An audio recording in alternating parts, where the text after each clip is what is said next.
What Caleb was saying was, it was already done. The land already belonged to them. God had made the promise. All they needed to do was stand on the promise. Let us go up at once and occupy the land, for we are well able to overcome it. He was attempting to sow a spirit of faith into the people.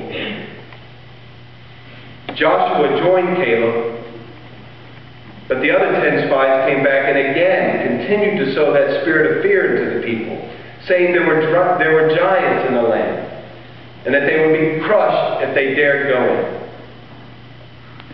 They said something that I think is more telling to our time than almost anything else.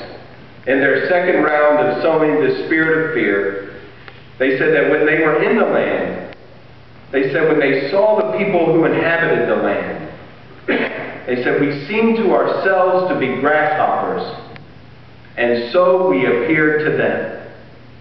Again, this is the other 10 spies said, when they looked at the inhabitants of the land, they said, we seemed to ourselves to be grasshoppers, and so we appeared to them. They decided first that they were grasshoppers. And guess what? When they decided that they were grasshoppers compared to the people who were in the land, that's how the people in the land began to see them. As insects. As insignificant as grasshoppers. I submit to you that some time ago in our country, we decided that we were grasshoppers. And then that's how people began to see us. But we decided first. We gave up the ground. We said we can't tell you what is right and what is wrong. We can't push our morality on you. It's a private issue. We can't tell you. Of course we think abortion is wrong, but we can't tell you that that's wrong for everyone. We ceded the ground. And they took it. And when they realized that we thought that we were grasshoppers, that's how they started treating us.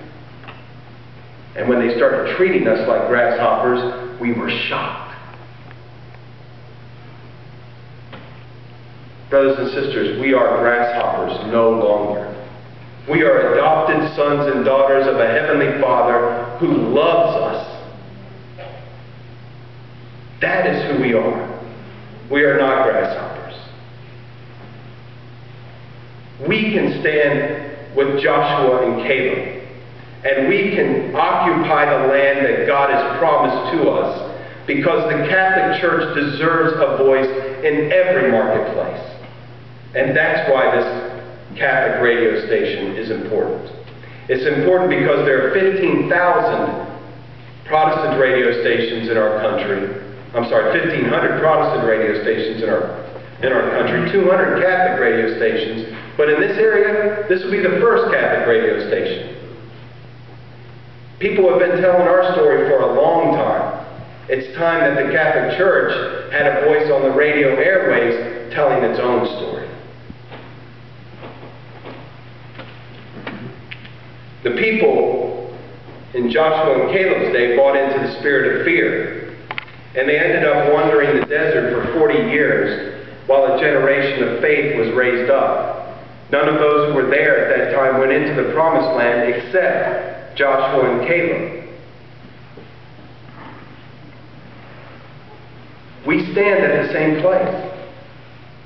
Joshua and Caleb were necessary to help raise up that generation of faith. And I'm asking you, those of you gathered here tonight, to be the Joshuas and Calebs for this Catholic radio station. The word about this station will get out to the rest. Other people will have an opportunity to participate in it through activities that will be going on in the weeks, months, and even the year ahead. But it starts here. If we don't have our Joshuas and Calebs, we can't go out to the masses. So I'm asking you, there's a need that has to be filled to make the rest a reality. The total cost associated with this Catholic